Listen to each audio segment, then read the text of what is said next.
football and other F words after dark. My name is Zach Lyons, and it's really fucking late. It's really after dark, past my bedtime. I'm joined by Mike Herndon. You can follow him on X at Mike Herndon NFL. You can follow me on X at F Words Pod. We got a lot to get to today. We're going to have some honest conversation about the Tennessee Titans. All of our conversations are honest to a certain degree, but we're just going to have some, we're going to have some real hard truths coming for the Tennessee Titans. And also, we're going to get to your unpopular opinions. I had to sort through 75 of them and pick out a few that relate. How we're going to do this unpopular opinion thing is that because you guys did such a good job keeping it recent and not like said, oh, well, my unpopular opinion is Marcus said, stayed healthy on Christmas Eve. None of this would have ever happened. Like, yeah, okay, we get it. If Vince Young, if Jeff Fisher drafted Vince Young or blah, blah, blah, something different. We're going to get to your unpopular opinions, but they kind of go, because you guys did a good job, like I said, go with the Colts analysis, heading into the London game, all this kind of stuff. But first, we have to talk about our sponsor, Bluegrass Beverages, Hendersonville, Tennessee. Mike, there's nothing better than hitting the links, as the kids say, and grabbing beer with buds, hitting the irons in this nice fall weather with the bros.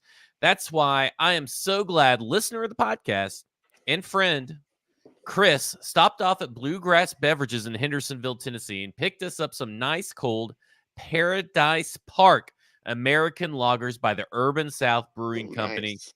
Find them in their cavernous walk-in beer cave. And if you wander around in there, Mike, you might find their secret entrance to a second beer cave, which I did not know existed, that Chris has stumbled into. That's probably just inventory, but, we'll just trust Chris here. Mike, after hanging with the lads in the parking lot after a round of 18, smoking black and milds, there's nothing I like more than pouring a nice Coke over some ice and adding in some Disaronno and 151 and just relax. Go to Bluegrass to pick up some Disaronno and 151 and add it into your Coke and just chill. Doesn't Black and Milds, 151s, Disaronno, and Coke all sound fantastic mixed together? Go to Bluegrass Beverages where they always have your party supplies. And at the middle of the show, we actually have a special surprise courtesy of Sinker's Beverages. You're What do you think of damn that right ad that read? all Bring sounds back, good. yeah, doesn't that all sound good? Bring back a And little it's bit of memory. DiSerrano. It's DiSerrano, you uncultured swine. Yeah. Goodness. Well, speaking of uncultured, My at least I keep my alcohol in me. Well, hey, that's what vacuums are for. That's what vacuums are for. Ugh, unbelievable. Anyway, Mike, the Tennessee Titans lost to the Colts, and we will get to the loss of the Colts. But something that's been weighing on me, and I want to have an honest conversation about it, is how bad of a situation the Tennessee Titans find themselves in roster-wise, and there is really only, truly, one man to blame, and it's someone that we on this show have defended over and over and over for the years, but every passing week, I look in the mirror and I said, you big fucking dumb idiot. John Robinson was a horrible general manager if you look at how he has left this team in a wake of destruction and despair. And none of his draft picks outside of one draft class has picks that are actually contributing to this team. So I think it's time for us to have an honest conversation and just admit we were fucking wrong. I think it's complicated in that I think John Robinson did start well. I think he did some good things for this team as far as pulling them out of the cellar of the AFC South that he found them in when he came here, 5-27 and all that that he inherited. They did get better, but it crashed and burned quickly. I mean, and that's the thing. Like, you don't necessarily feel the slip of a bad draft that year, right? Like that year that draft was the 2020 draft happened. No, we felt that one pretty quick with Isaiah Wilson. No, that's true. I mean, you did feel it, but you did the roster impact. It Right. becomes more magnified as time goes on because, like, those guys from that 2020 class, from the 2021 class, like, the 2022 class now, that should be the core of this team. Like, that should be where your young stars are found. And this team is bereft of young stars on rookie contracts. And yes, like Jeffrey Simmons, he still gets credit for that. Um, but that's the only guy that's like under 30 that's a star on this team. Like, and that's a major problem. So they've got a bunch of old guys who have aged out of their prime. Like, and we'll probably talk about all of these guys to some degree, I'm sure, on the pod. Yeah. Ryan Tannehill, Derrick Henry, Kevin Byard, even Danico Autry. All these guys are outside of their prime. It doesn't mean they're still not good players, but they are not ascending. Jeffrey Simmons is the only one who may be ascending on this roster who's any good right now. Like that's a major issue. But Both think about the people that he's let go. That yeah, I get it. That at the time that like okay, maybe letting Jack Conklin go for $20 million back in 2019 makes sense. and Or by when the way, Jack Conklin still is hurt. yeah, Like he's still constantly right, hurt. and maybe that makes sense to a certain degree. But that like everything that he has done causes these major ripple effects that's basically a tsunami wave crashing down on you. Like, let's say you're out in the ocean, you're boogie boarding, and then one wave comes and knocks you, and you're pretty out in the ocean. One wave knocks you down, you're riding it for a little bit, you're kind of like falling around and flailing, and then you get hit with another wave, and then you get hit with another wave and another wave, and you're out on the shore, pantsless. Your pants are in the ocean. The boogie board's down the way. You've lost your sunglasses. It's a disaster.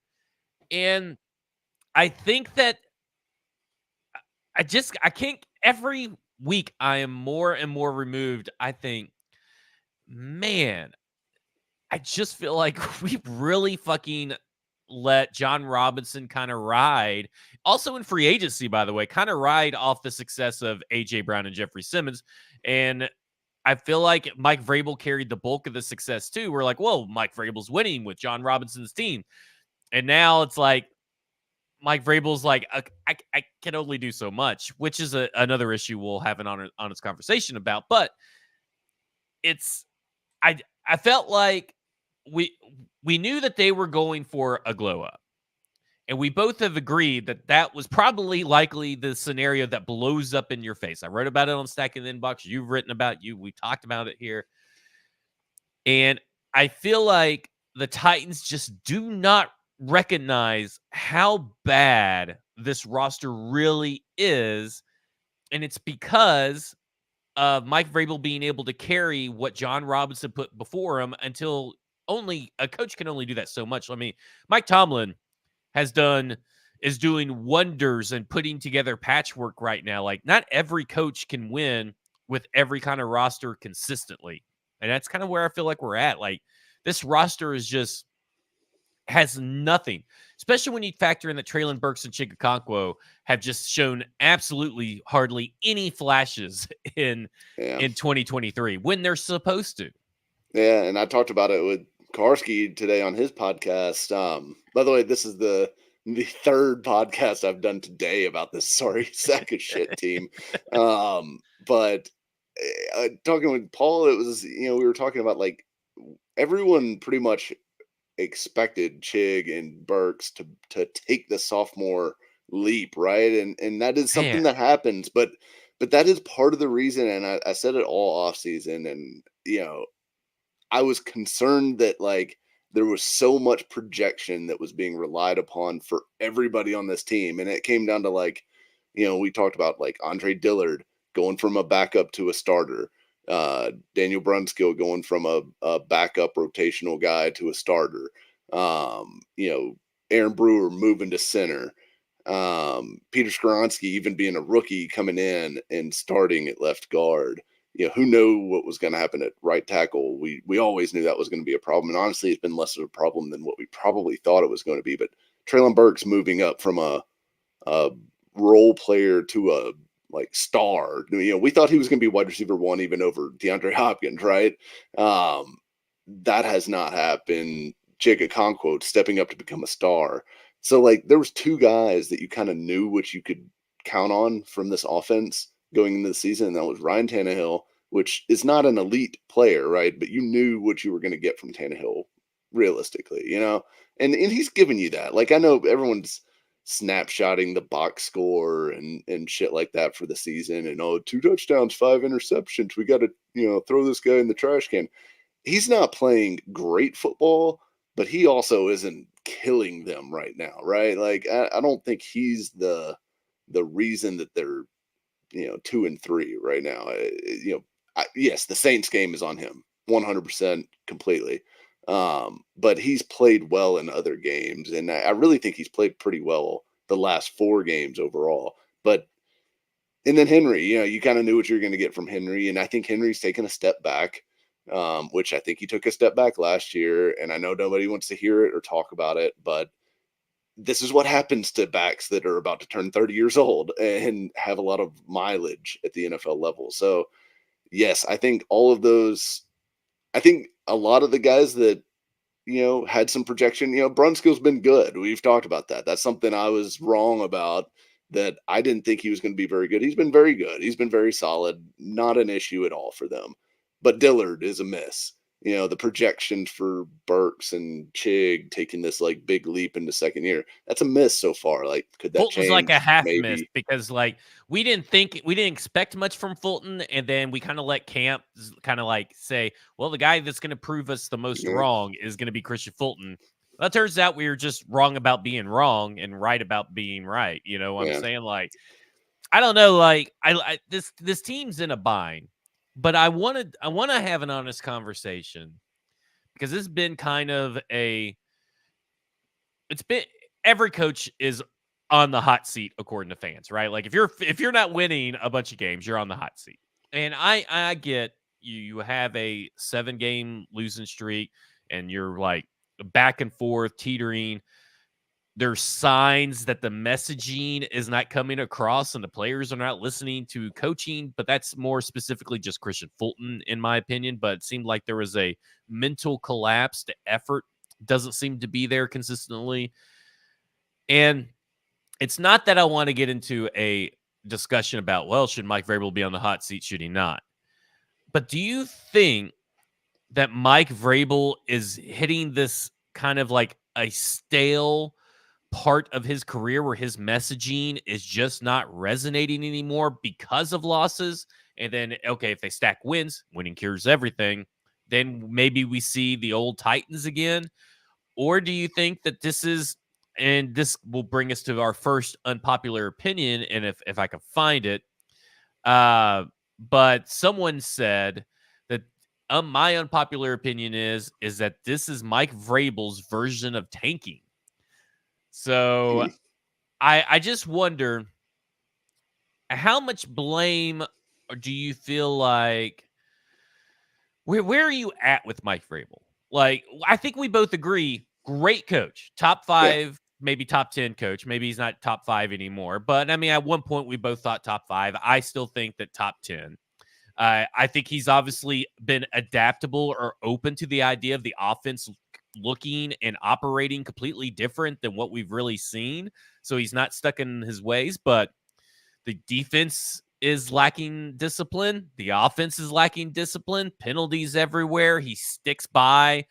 He says the NPF can't get his job back, but then he sticks by Andre Dillard, who doesn't deserve to keep his job. And, listen, an upgrade's an upgrade. I don't care if NPF still sucks. If he's better than Dillard, you should be benching Dillard, right? Like, Right. same thing with Dennis Staley last year. Christian Fulton kind of got like we kind of thought about benching him. Well, you probably should just fucking benched him. Yeah. So, like, where are you at? Let's have an honest conversation. Mike Herndon, where are you at on Mike Vrabel? I still do think Vrabel is a good coach. I think the tricky part of this is, if the Titans were to fire Mike Vrabel tomorrow, one, I think he has a job as soon as he wants one, somewhere else, and I think he'll do well wherever he goes from there.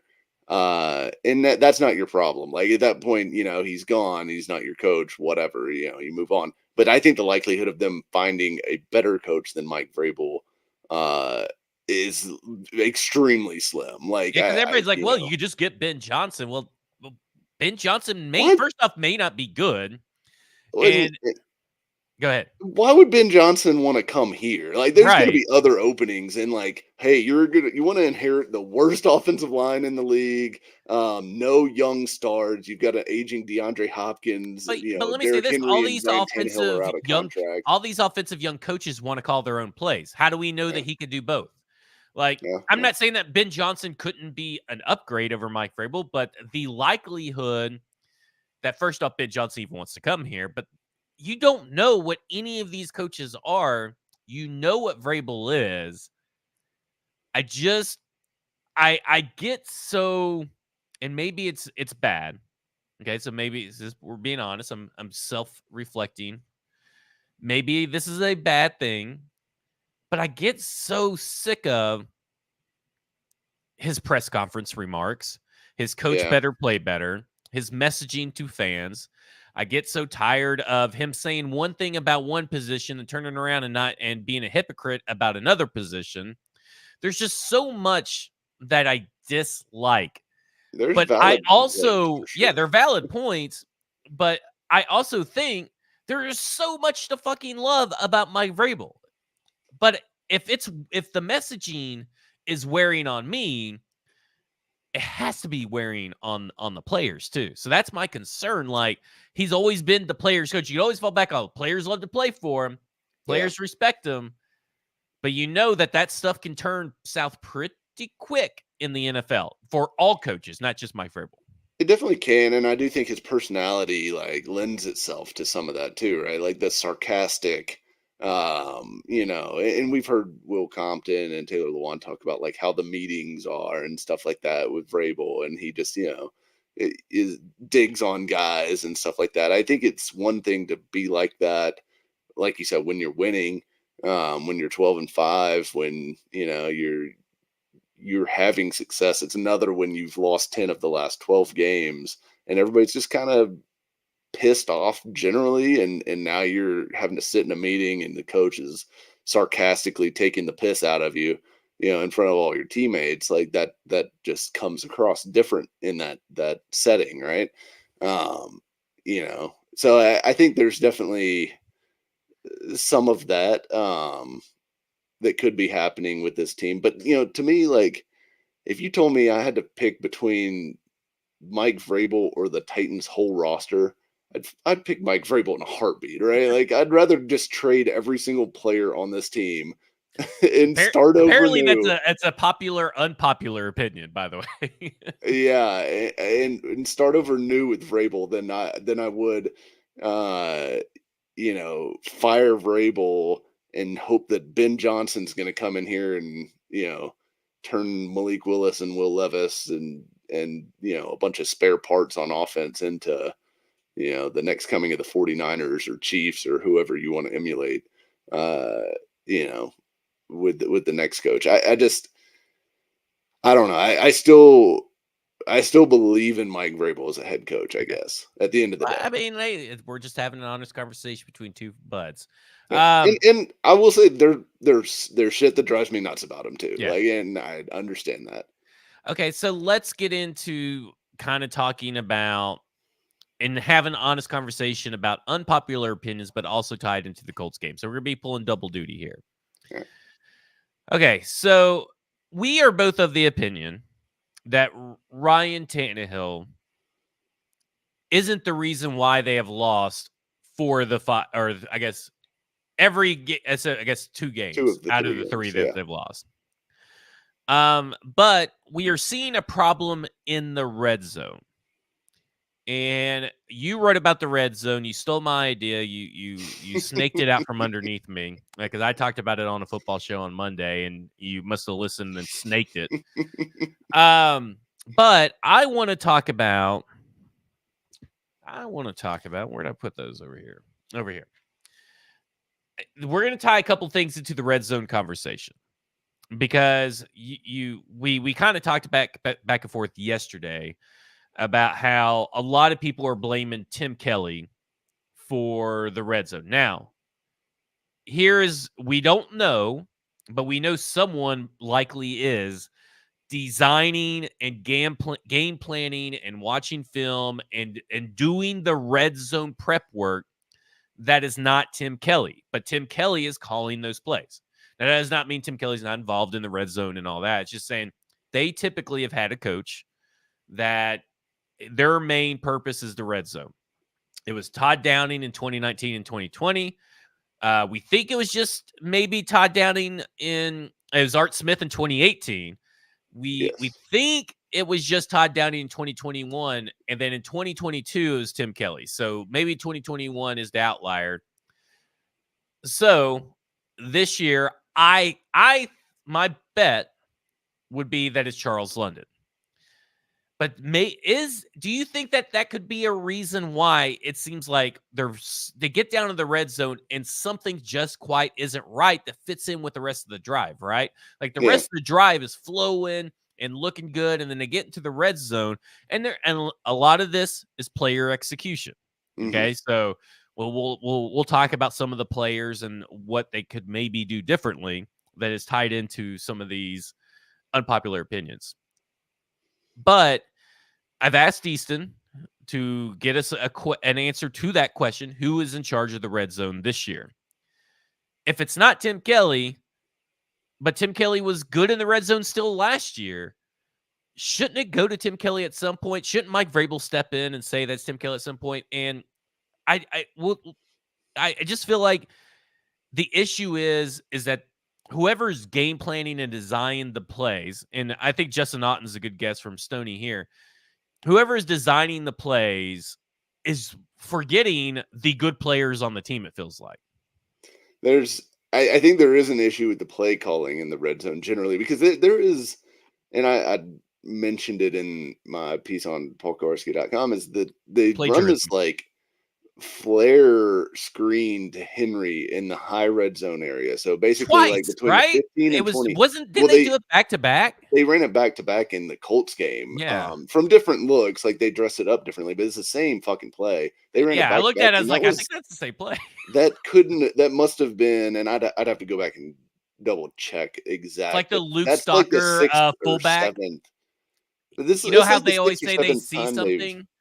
Well, yeah. I mean, but they ran it successfully earlier in the season, and I don't know if they just think that, okay, well, now we've got this play, we really love it in this spot, we're going to keep running it. But this is like the 6th or 7th time they've run it in that exact area of the field. So like between the 15 and 20-yard line, you can almost guarantee that they're going to run that little flare screen to Henry, and teams know that. Teams pick up on those tendencies, and they wait for these tendencies to become glaring and obvious and broken before they move away from them. And I don't think they're proactive enough. And all right, well, we've hit this a few times. Teams are going to react. Maybe we need to build in like the counter to that before, we have to take 3 negative plays in this, one particular concept before we move on. So I think there's some stubbornness there, but yeah, I mean, who is designing? Because that is something that I feel like most fans maybe don't realize or understand about how an NFL coaching staff works. Obviously Tim Kelly, yes, he's the play caller. He ultimately is in charge. He ultimately is responsible for the offense, but he will delegate. Like third down is one package of plays, because that is kind of a unique thing. Defenses show unique looks on third down. So one coach will probably have third downs. Another coach might have red zone, and their job is to advance scout or take the advanced scouting that they get from, a video assistant or whoever else, and look for tendencies, look for what defenses does this team call when they're in the high red zone, the low red zone. And then you talk about this flare screen. It's not every defense that they have faced can be susceptible to this flare screen that hasn't netted a touchdown, right? Right. Yeah, and I think they've been, I mean, they've obviously been incredible in the red zone, and almost like unsustainably so. I felt like at times, like, because they finished first in red zone efficiency in 2019, second in 2020. I think they were 5th in 2021, and then 6th last year. So even in the much maligned like Todd Downing era, they were still killing it in the red zone. They were fantastic down there. And that was a big part of the reason that, like, and that kind of masked some of how bad this offense really was the last couple of years to me. But they've been incredible down there, and something is missing there. And I think it's partly that. And then I Okay. think it's partly they can't run the ball anymore. They can't run Well, the I was about to ball. get to let's get into this. Yeah. Is the popular unpopular opinion is actually on both sides of this argument. But before we get to talking about Tajay Spears versus Derrick Henry, I want to throw out some stats for you. This is between the 19-yard line and the 10-yard line. Derrick Henry has 11 carries for 12 yards. Yeah. 12 yards. 1.09 yards per carry. Now, you may say, well, Zach, they get up to the 1-yard line or inside the 5, and they're probably just cramming him right in there. He has 2 attempts inside the 5. So 2 Yeah. of the 11 attempts are inside the 5. He has 6 attempts, believe 6 attempts from 19 to 10. Those 6 attempts have netted 0.33 yards per attempt. That's from the 19-yard line into the 10-yard line. From the 10 to the goal line, 9 attempts, or from the 20 to the 5-yard line, 9 attempts, 11 yards, 1.56 yards per carry. So that's the 6 that you've already had. Then you had 3 more. This is not a good red zone running back anymore. It's bad. And it's sad. And I hate that that's the reality we live in. I think you said he had Tajay Spears has 2 carries. I think 1 from the 20, or Yeah. 1 and 1 from the And one from the 19. 19. Yeah. Because I only had the 1 from the 19 because I only did 19 to the goal line. But Yeah. the I just have to say something. And I know this is an unpopular opinion, and I am not saying a bunch of things. I am not saying that Tajay Spears is Chris Johnson. I am not saying that Tajay Spears is prime Derrick Henry or is the same kind of running back as Derrick Henry. But he is a different running back that is proven to be more effective, whether that is because he can actually pass block, whether that's because he can catch passes and be lined up in different areas, whether that's because that Derrick Henry is a decoy. It doesn't matter. You're like, whatever reason you want to throw out, well, the offensive line sucks. They're horrible at run blocking. So they're just horrible at run blocking for Derrick Henry, but not horrible at run blocking for Tajay Spears? Or are Right. they just horrible at run blocking and one guy doesn't need the offensive line to be good, which is Tajay Spears, and the other guy, or effective, I guess you say, and the other guy needs a good run blocking line in this stage of his career to be effective. So what are you saying? Because this is kind of like when Marcus, you remember when Ryan Tannehill come in and everybody said, well, the offense changes for Marcus or changed for Tannehill. It was totally Yeah. different offense. Running all the bootlegs. Yeah, it was totally Where'd different. all these bootlegs come from? Like, again, I love Derrick Henry. We all saw the writing on the wall. We all thought that me and you, thought that Derrick Henry should get traded. Yeah. We've thought this for a while now, and it's playing out on the field. Quit ostriching and putting it in there. You got to find the balance, and I think they're kind of having a hard time finding the balance because I think they want Derrick Henry to be something that he can't be consistently. And this Titans team needs consistency. It's consistently inconsistent. That's the only thing it's consistent, is that it's terribly inconsistent. And part of this and part of the problem is Derrick Henry in the red zone.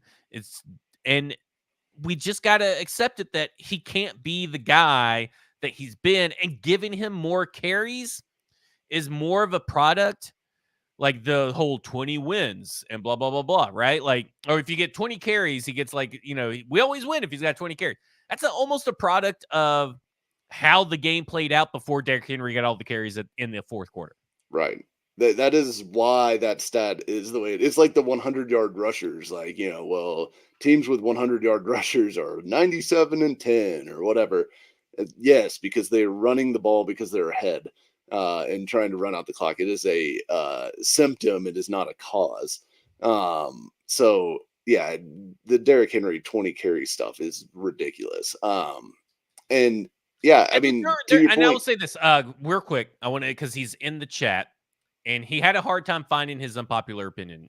He's Shrike 113 in the chat, but it's Eldon English. He goes, he found his. And I do sort of agree with this, but I also I know that it's very circumstantial. Giving the ball to Henry Moore would not have resulted in wins in any of the 3 games the Titans lost. Now, I agree with 2 of the games, this last game and the Cleveland game. But I think in the Saints game, they really could have leaned on Derrick Henry towards the end of the game to get him those 25 carries and a win to milk the clock. But he says, and Tim Kelly's been a very bright spot overall. Totally agree. And no one would talk about Henry if players would execute the plays called correctly. And we'll get more on that. But I just wanted to throw that out there because I knew he was in the chat. Yeah, and I want to go back to your stat, the 1.09 yards per attempt in the red zone. Henry between 2019 and 2022 averaged 3.22 yards per attempt in the red zone, which of course, like obviously It sounds low, but you it have to sounds understand that it sounds there's low, only but it's a 19 good yards you number. can go, right? Right. There's only So so many yards you can go. yeah, so like you can't just say compared to your average yards per attempt overall because that includes like 40 yards touchdown runs, which you can't have a 40-yard touchdown run in the red zone, obviously. And a 1-yard run is often successful in the red zone. Or I wouldn't say often, but sometimes successful, whereas most of the time it's not on other parts of the field. So Henry, but I mean, either way, you're looking at the same area of the field and he's a third of the production that he's been over the past 4 years since he basically became a bell cow back in this offense. I think it's a huge alarm bell going off, and I don't think it's all Henry's fault. Like 100% think this has to do as well with a lighter offensive line, which we talked about all offseason. They were going lighter, they were going more athletic. They're smaller at pretty much every spot on the offensive line besides, I guess, left guard, where obviously they couldn't get smaller than Brewer last year, and Skoronski's a bigger, more powerful player. But But left tackle, they're smaller. can I say something Center, though? they're smaller. Right guard, they're smaller. Right tackle, they're smaller. They Yeah, are smaller almost across the board up but front. his vision has been just absolutely Oh terrible this yeah, I year. think Henry has something to do with it too. I'm Yeah. not letting him off the hook No, I know you're not. by I just saying want to this. throw that I'm out just there. I have seen Derrick Henry run up the ass of offensive linemen way more than I've have in previous years. And let's be honest here. If you look at the metrics compared to previous years, this run blocking offensive line isn't any worse than what he had last year, isn't any worse in 2021, and I believe 2019. I think it's 2020 was the year that had a really good offensive line for run blocking and stuff. But one of those years, this is a normal par for the course for this run blocking unit so far. Doesn't mean that's great, but Henry used to be able to make plays and not get his shit kicked in by Zaire Franklin or yeah. EJ Speed. That's it. All goes back to I think it was Jihad Ward in the Giants game. When I saw Jihad Ward just blast him off the ground, I was like, I think the defense is not. I don't think defenses are scared of Derrick Henry anymore. And I still think he's running hard, and still think he's a physical back, and that you still do see him push piles forward and generate yards after contact and things like that. But he's not the guy he was in 2019, 2020 by any means. I think if And you're I think still the hanging Titans on to not this idea, sort of understand that too. I think they're clinging to it, and that's something that Paul and I talked about as well. Was like it feels like a lot of the issues that Titans have found themselves in is because they can't choose a path right now. Like they've Bunch of and fence this was sitters. part of my issue with the off season was it felt like they were trying to thread this needle of like, all right, we're gonna go get Will Levis, he's for the future. We're gonna go get Tyjae Spears, he's for the future, and we'll use him right now a little bit too. But we also are going to go get DeAndre Hopkins. We're going to keep Derrick Henry. We're going to keep Kevin Byard. We're going to keep Ryan Tannehill. And so we're going to try to win the division this year, but also we're going to try to set ourselves up, for 2024 and beyond. They kind of tried to like both sides the thing, and didn't commit to like one direction as far as like, are we going for it this year, which I never thought they should have gone for it this year. They just were not in a position to be able to do that. So I always thought that this was the off season where they should have gone with a more hard reset. And that's was my opinion the whole off season, was that this was the season to do it. Set yourself up to like be good in 2024. Not don't focus on what you're going to do this year, because I just didn't think they had the infrastructure to be good this year. But the same thing I think applies to the Henry Tyjae Spears thing, is like they still feel like their identity is this Derrick Henry, we're gonna be physical up front and bully you and push you around and all that, like, offense. But they don't have the horses to execute that anymore. And I think, they have this other side of the offense that's like Tajay Spears, some of the trick play stuff, some of the more creative things. And I feel like that's been more effective. Um, so far this season, and they won't lean all the way into it because of Henry, because like Henry is this guy that, like, he's got this huge outsized presence in the team, rightfully so.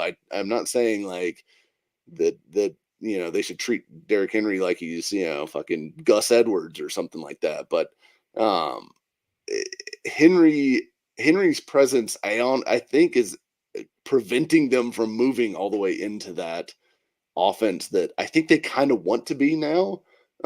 So I just think it's this weird hodgepodge right now, and I don't know how that gets better this year unless they actually do pick a path, and figure out how they can make it effective with Henry. I agree. Before we get any further, because we got some tight end takes, we got some talk about Tannehill. Of course, we always got to talk about Tannehill. God, We got it's some. it's time. God's favorite idiot has put up a tweet, so we got all kinds of people to talk about. But Sinkers Beverages, special surprise for those that are in Nashville or coming to Nashville soon, while supplies last. There was a couple months ago, 440 Sports, me, Braden, Tim Dodge, Joe, a couple other guys. We went to this Wild Turkey Distillery, picked out our barrel for Sinkers Beverages. Now, there is a part that stuff has hit the shelves. However, some of it has. There are special editions, because some of that it hasn't hit the shelves. Let me rephrase. Because Braden called me, he didn't give me a script, so he called me. The bluegrass, the stuff that the bluegrass beverages and the Sinker beverages in crowds reserved have gone out. They are holding for a few weeks, maybe just one. So don't quote me on that. Let's just put a 1 week limit on it right now until Braden comes back on Monday. 1 week of go up there to Sinkers Beverages, go behind the bar, or don't go behind there, they'll arrest you. Tell them that you are a listener of Football and Other F Words, 440 Sports, or a football show, and that you would like to buy the barrel or buy a bottle of the barrel that we picked out. And they have some held back specifically for our audience listeners. So go over there, get that done. It's delicious. It's so fucking good. But it's only at Sinkers Beverages. Okay, I butchered that. I'll get complaints about it from whenever Braden listens to this, as he is on vacation. I'll get complaints about it. Called you idiot. I should have wrote it down, but he called me while I was making dinner. Okay. Oh man, let's talk. Since we're talking about Tim Kelly, I want to read you the worst tweet of 2023 so far. That is Titans related, and it's from up north, Jersey coast. Of course, it's from Sal, who likes to cry when people make fun of his bad takes, but then turn around and tell it, well, you guys are the ones crying. Okay. I'll gladly eat crow if I'm wrong. And there's about 7 periods. But I think the team, I think the Tim Kelly experiment has concluded too. TOO. No more excuses. 17.5 points a game? with this roster, unacceptable #Titans, which I feel like they should, block him again.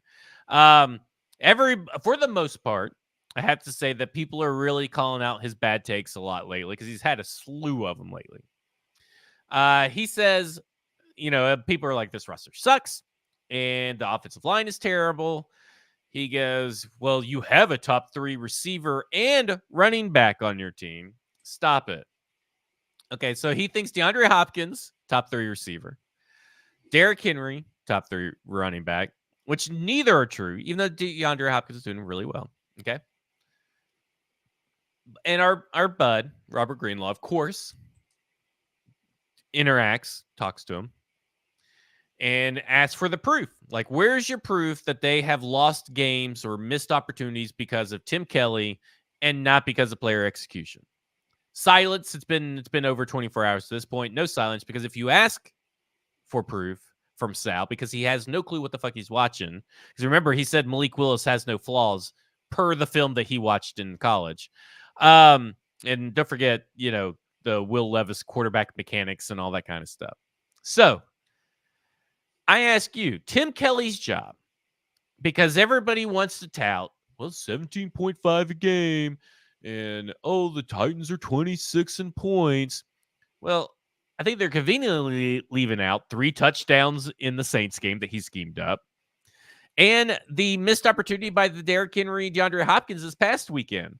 Like, the dude is creative. I get that there are play calling questions, which every play caller, you're going to have play calling questions. There is no perfect play caller in the NFL. There are people that are close. They're really great and elite. There are elite play callers, of course, but not every play caller is going to call the perfect game every time. But I have a hard time even putting Tim Kelly in the top 10 people to blame for this whole thing. Like, I don't understand how Tim Kelly could be on anybody's radar where you're already giving up on him while conveniently, which is funny because for a guy that complains about Ryan Tannehill, that complains about Treylon Burks, that complains about every player on this fucking team. If Treylon Burks farted, this guy's going to get on here and complain about it. If Ryan Tannehill decides that, hey, I'm not going to church today, I'm going to stay home, this guy's going to fucking complain about it. So it's wild that now Ryan Tannehill's, for the purposes of this tweet, Ryan Tannehill is good and Tim Kelly sucks. Yeah, it's a bizarre moving of the football when you look at it and you're like, well, this offense should be a lot better than it is, but also the quarterback sucks. It's like, well, one of those two things could be true, but not both. I think Tim Kelly, look, everyone wanted Art Smith's head after 6 weeks too, right? When he became play caller in 2019. Everyone was, he's in over his head. I can't believe he still has a job, all this. And then they make the quarterback change and all of a sudden it's like, oh, wow, he's the greatest thing ever. And then, a year and a half later, he's leaving to become a head coach. Now, I'm not saying like that's going to happen this year with Tim Kelly, but it's a lesson that we should have already learned. Like, don't write off a coordinator after 5 fucking games. It's the execution, not the play calling of especially, why. In this situation. Yeah, especially when we can all look at this roster and see that it is shitty.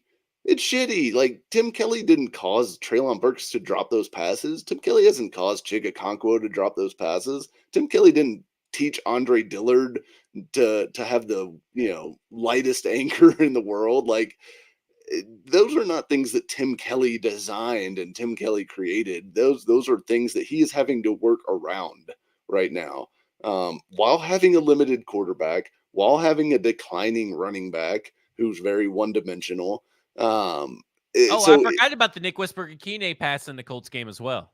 Yeah, I mean, I think he's legitimately done some good creative things. I am still pro Tim Kelly, and I think things have moved better. Now, the red zone issue, as we just discussed, is an enormous problem for this team because they're just not built to have they're not built to score a ton on explosive plays, right? I mean, they'll get some every now and then, but that's not them. They're not the Chiefs. They're not the Bills. It's just a different animal. They need to be efficient in the red zone to be successful, or at least decently efficient. They can't be bottom 4 in the league in red zone touchdown conversions and hope to be successful. So they need to get that fixed. And I think Kelly is responsible to that, even if he is, uh, subcontracting that out to another, coach on the staff as far as game planning and all that stuff. But I think it's way too early to throw in the towel on an offensive coordinator after 5 games. We've learned this Utterly lesson. fucking ridiculous. We've Because I learned mean, this if you lesson. look at what he schemed up, Yeah. he has schemed up some really fucking awesome plays, but And there poor are execution. plays like Yeah. Tannehill has missed wide open, opportunities multiple times. So yeah, I just don't see how you can look at the result. I mean, if you look at the results, sure, you can point blame at him if you want to, I guess, assuming you think this roster is decent, which I don't think anyone does. But if you look at the actual plays, I think it's hard to not come away and think Tim Kelly is doing a pretty good job with what he's been given. Okay. Ryan Tannehill, everybody's favorite subject. Austin put it best. He says Ryan Tannehill, his unpopular opinion is Ryan Tannehill isn't actually the personification of the West Nile virus, like many Titans fans think. It seems to be a pretty unpopular opinion.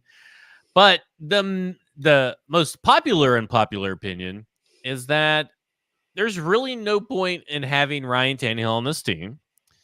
Trade him for whatever you can get for him, or it's time to just accept the fact that Ryan Tannehill, which we all know can't elevate the team, and then it's probably time to get a good, extensive NFL action look at Malik Willis and or Will Levis. We had talked about this last week, so I don't want to spend too much time. But are we still, honest conversation, just between us, me and you, are we still thinking that even if it's a loss, and they're still in the playoffs contention heading into the bye week, that coming out of the bye week, Ryan Tannehill is still the quarterback? I think he probably will be, even if they lose, even if Jacksonville's 4-2 and they're 2-4. Because I mean, it's 2 games, right? And we talked all offseason that the softer part of the schedule. Now, I will say this: the back half of the schedule does not look as soft as it did I think it still does. before I the think season. everybody's overreacting. It's still soft. I mean, the Dolphins are way better than we thought they'd be. I think the Texans are Listen, certainly better than the we thought Titans are they'd going to be. win against the Dolphins. I don't know why everybody's worried about it. It's going to be that fucking stupid ass Mike Vrabel game that everybody's like, how the hell did they win that game? Maybe. But the Bucks, the Steelers, I think are both, good enough teams to beat the Titans. I don't know. Like, I think they have the better defense, but I think I'm taking the Titans offense over the Steelers. Oh, I don't know if I'm Matt holding my Canada is nose on either one atrocious. of those. Yeah. Yeah. I mean, Matt Canada is atrocious. Their quarterback sucks. They don't have a run game. Like, I still feel like that still favors Tennessee Titans. Like I always felt. I've always felt, and I don't know how long the Baker Mayfield magic is actually gonna last. Like, We'll see. it just feels a little fluky. I actually kind of believe in the Baker stuff this Well, year. he did, Red River Rivalry and all I that jazz. know. I went on the Irish NFL show, which shout out to those guys. Those guys are so much fun and like always a great time. But that was my first podcast of the day. And I went on there, complimented the Houston Texans and Baker Mayfield, and I'm like, what? Like, why? What am I doing here? I Like, still think the Houston Texans are a fluke too. I think some of this stuff is just going to run out by the time the Titans find these teams. That's kind of yeah, how I feel. I don't know. I don't know. The more the season goes on, the more I'm like, I mean, the Texans might be a fluke. They might still be better than the Titans. I don't know. And before the season, I would have never said the Texans are better than the Titans. I would have never said the Colts are better than the Titans, but those teams are better than the Titans right now. But It could change.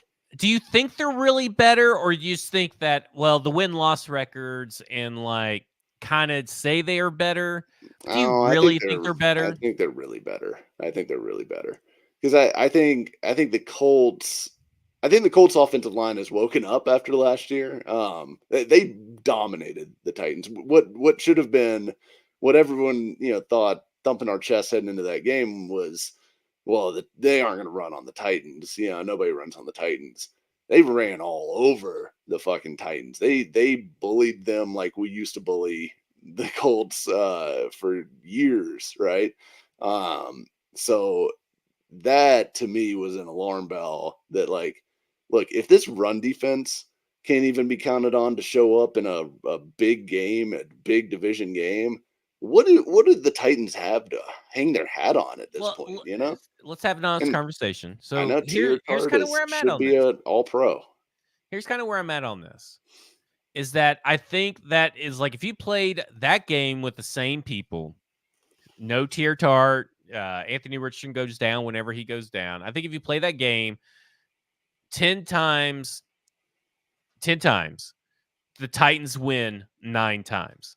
And I Oh, feel I like don't know that's if the I same. believe that. That's what I feel. And it's not that I think that the Titans are overwhelmingly great, a team overall across the NFL. It's just that I don't believe that it's just one of those days, any given Sunday, that I feel like it's like if Justin Herbert suddenly beats the Chiefs, like, or whoever. I don't think he's beaten the Chiefs yet, but he's eventually going to have to, right? There's going to eventually be a game where the Chargers beat the Chiefs. I feel like it's just one of those games where, like, the streak just had to come to an end, and this was the game that came to that we're going to pick right back up. Like, I feel like 2.0, I think the Titans are going to destroy the Colts. I mean, you never know. But I also think, I mean, the Colts outgained them by almost 100 yards. There was no turnovers. Like, this didn't feel particularly fluky to me. Maybe you could say the red zone stuff, was a big factor, and that could swing the I other feel like way. the players' demeanor was fluky to me. And I feel like that goes Maybe. a long I way don't for know. this team. I feel like that changes everything for this team. Like, they are an emotionally unstable team. Which is not, Okay. that doesn't bode well. Doesn't bode well, but I think it bodes well against teams like the Colts and Texans. We'll see. I don't know. I left this game feeling like the Colts were the more physical team on both sides of the ball, and that's And I that's do feel never that been way. the But I case. don't feel You that know, way that's gonna be the case when they play next. Like, I don't feel that's gonna be the case going forward. Like, I don't feel that's gonna be the case. yeah, maybe. I don't know. This game was very disheartening to me It weighed heavy on you, I know, because, I mean, Texas because, lost, well, and Alabama I hasn't lost since Texas, so, I had a unlike you brutal weekend. guys.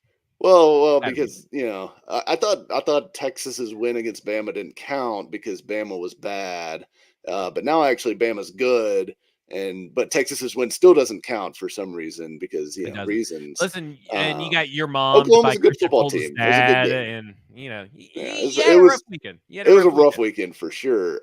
It was brutal weekend to be honest with you, but the So I just where you at I on Ryan left Tannehill? so We've gotten sidetracked about. Let's get back to Ryan Tannehill. I'll say this: I left the Texas OU game, as frustrating as that was, and as devastating as that was, feeling still pretty good about Texas. That I think Texas is still a good football team.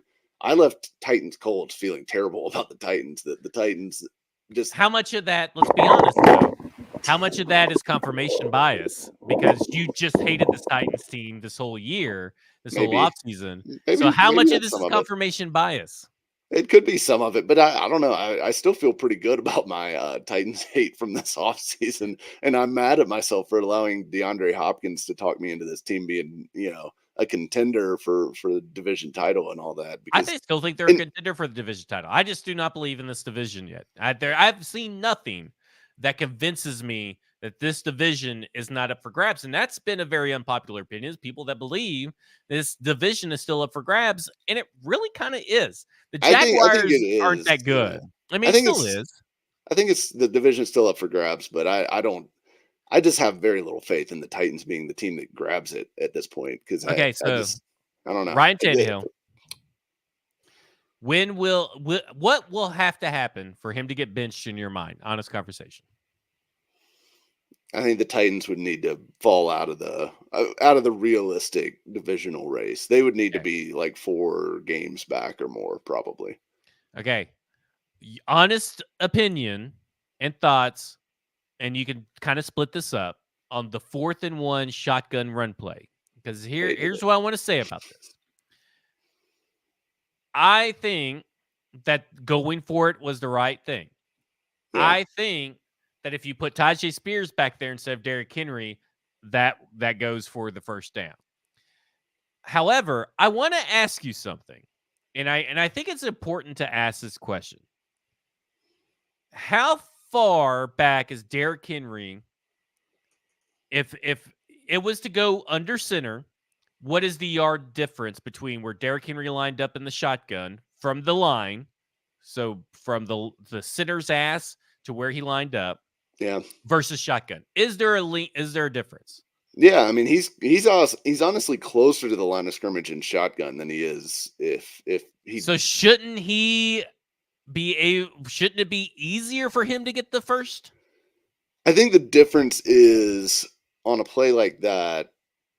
If you're under center, if Tannehill's under center, Henry's behind him, he's able to take the first step forward, and he's able to be headed north and south with a little bit of a head of steam immediately. Whereas shotgun requires him to start laterally first and Okay. then try to cut and get upfield, which to me takes a little bit out of the piss out of Derrick Henry. Like, if you're going to use your 250-pound back, I think you want to slam him in there rather than try to shuffle him in sideways. So Okay. I would agree with the idea that like I would have rather that been under center.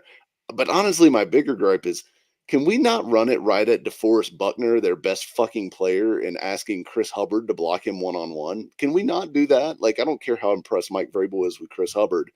Putting 32-inch T-Rex arms on DeForest Buckner one-on-one and saying, hey, this is my key block.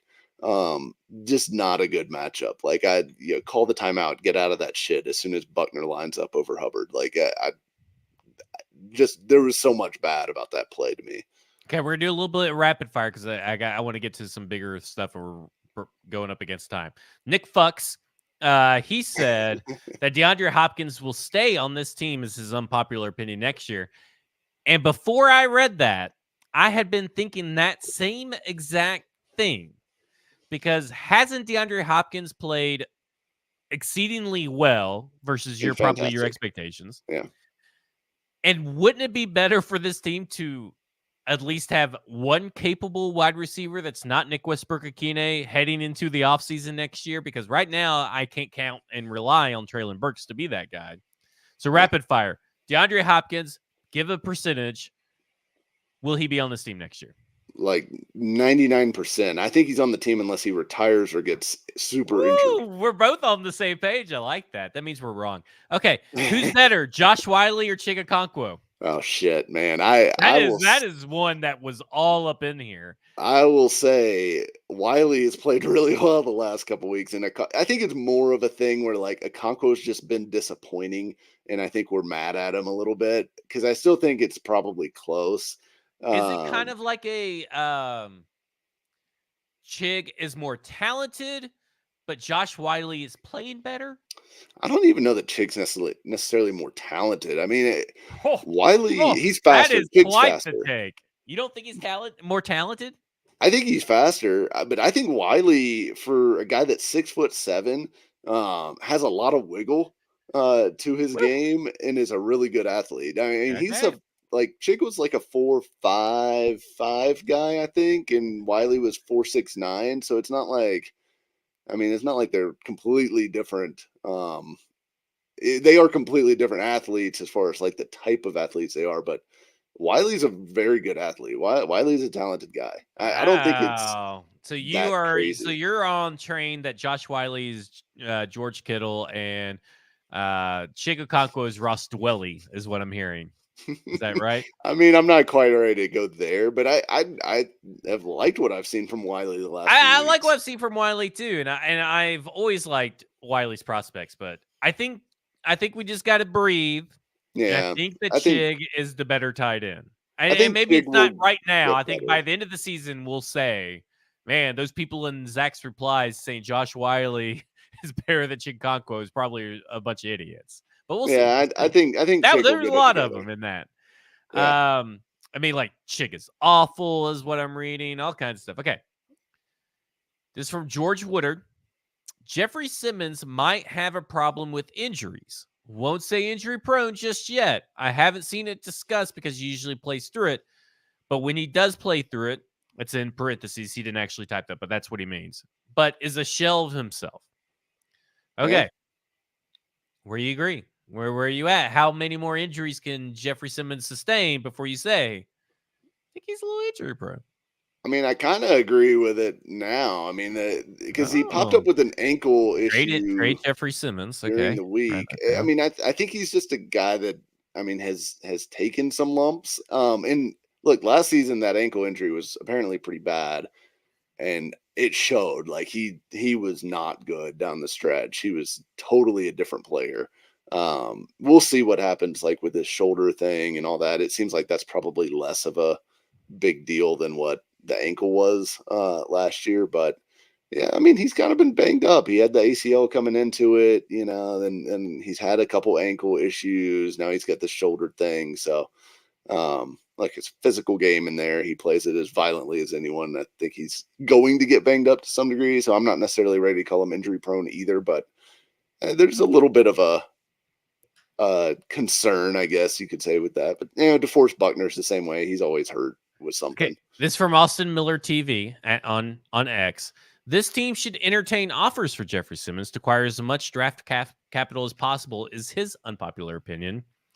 A lot of people Mm. want Tannehill traded. They want Derrick Henry traded. We talked at the top of the show about how this Jeffrey Simmons is the only player that has an upward trajectory that is still young. So I ask you, because we're going to go into the defense next a little bit deeper. We're going to put you in some hot water here. Where are you at on if you can trade them, trade them. If you can get something for him, trade him. Give me your top 5 players on the team that you would trade, even if it was a 6th for 7th like Chase Claypool. Who would you trade? I mean, I'd trade Tannehill. I would trade Fulton for sure. Obviously, I think that's a gimme. I would trade Byard if I could, but I'd need to get something decent back for him. I'd Henry would be in the same boat. I'd trade him if I could get something decent back. You can't. I'm, certain nobody's going to give up a high pick to get an aging running back on an expiring expensive contract. Yeah. Who else? I'm not trading Simmons. You know, we talked about this team being like void of young stars. Henry or Simmons is the only guy that really qualifies as that still. And I mean, he's what, 20? How old is he? 26? Is he still 26 or is he Yeah, I 27 think so. now? I think he's 26. So yeah, he's still 26 years old and one of the best defensive tackles in the game when he's right. So I'm hanging on to Simmons. You could convince me to trade pretty much anyone else on the roster, though. I think I'm not, you know, I'm not clinging to too many other guys. Maybe you don't trade Skoronski, as he looks pretty good too. Okay. I can't find it. I don't know where it went, but someone had wrote, and this is where you're going to get in trouble because you've been a hater. You're back on the hater train right now. But someone wrote, if I could find it, I wish whoever wrote this was a genius. But if it wasn't for tipped passes, Kevin Byard would be considered an average safety. And as you are a noted Byard hater, Oh, that's not true. Pretty true.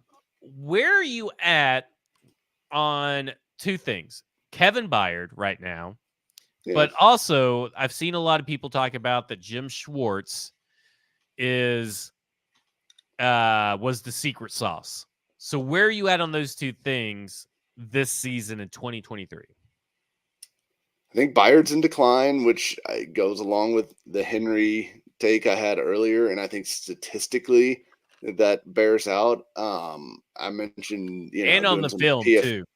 Yeah, I think on the film too. But statistically, if you look at Byard's numbers per PFF tracking, charting data, whatever you want to call it, he's been targeted 17 times this season. He's given up 13 catches for like 100 something yards. Not terrible, but he has 0 PBUs, zero. Got his hands on 0 footballs so far this season. That's unusual for Byard. It's, something that he's been very good at over the course of his career, either, obviously picking off passes, but then also, breaking up passes, being in the mix. And I'm just sitting here going, like, watching the games, I'm like, I can't remember a whole lot of plays that Kevin Byard's made this season. I can remember plays that Denico Autry's made, that Jeffrey Simmons has made, that even Azeez Al-Shire's made.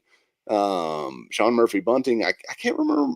Amani Hooker, I can remember plays he's made. I can't remember a ton that Byard's done. And everyone brings up, well, if the officials hadn't blown the whistle on the fumble by Arden Key, that he would have had a touchdown. I'm like, but you don't get that much credit for like picking up a ball that rolled to you and then running with it as a defensive player. Like, I'm not giving him like gold star for that. And the 17 targets that he's seen this year, because a lot of people came back at me, well, teams just don't target him. That's why he doesn't make plays. And that's, everyone's too busy throwing at Christian Fulton.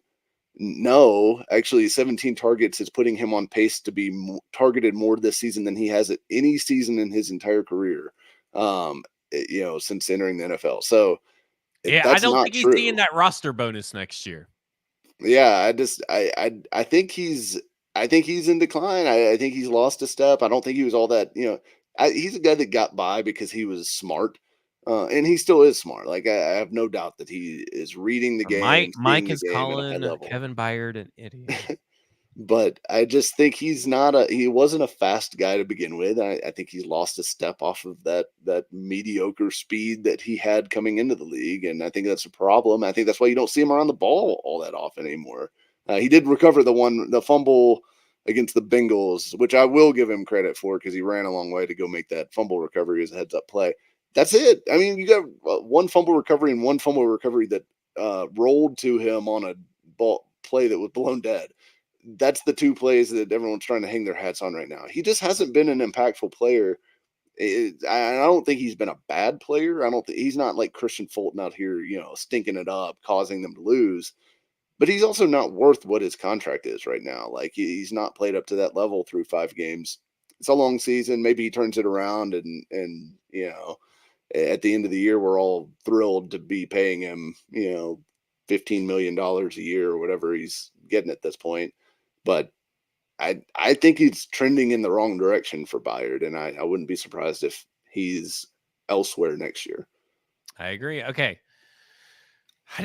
I've had a couple of Christian Fulton ones in here, and one of them was Was it that from his Chris. dad? No, it wasn't from his dad. He didn't your mom me or anything.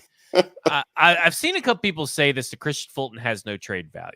Now, I disagree in the sense that Christian Fulton has trade value. If Chase Claypool has trade value, Well, Christian yeah, Fulton has trade value. It may not yeah. be the trade value you want for a second round pick, a former second round pick, but you still have trade value. That may just be, a little bit of semantics, but I feel like he has trade value. But I this is think you from could get a 7th for him. Sure. yeah, Yeah. this is from Juicebox678 on X. Fulton should not be benched, and he is the best option at cornerback on the roster. Heavily unpopular opinion, obviously. I will have to say this. Christian Fulton has been terrible outside of one game. Just absolutely burnt toast. He's slob of the year for 2023 so far. And Dennis Daly was the previous award winner of slob of the year for the Tennessee Titans. He's terrible. He takes zero accountability. He can't Yeah. stay healthy. And what's worse is that his parents are better defenders than he is. So I ask you, Mike, where are you at? Honest conversation, just between us, just between friends. Where are you at with Christian fucking Fulton? I'm out. I'm out. I've been in Fulton's corner for such a long time, and just waiting for the light to come back on, because we've seen stretches of really good play from him, and I still think he's a talented player, and still has that potential in him to be good. But I think his attitude, it seems like it is the ref's fault. It's, everyone else's fault. It's never Christian Fulton's fault that he gives up two gigantic pass interference penalties and 80 yards plus receiving in a game. I mean, total disaster. They probably win that game if they get even decent cornerback play from that spot. And no, like, Sean Murphy Bunting hasn't been perfect. Like, he didn't have the best game against the Colts either.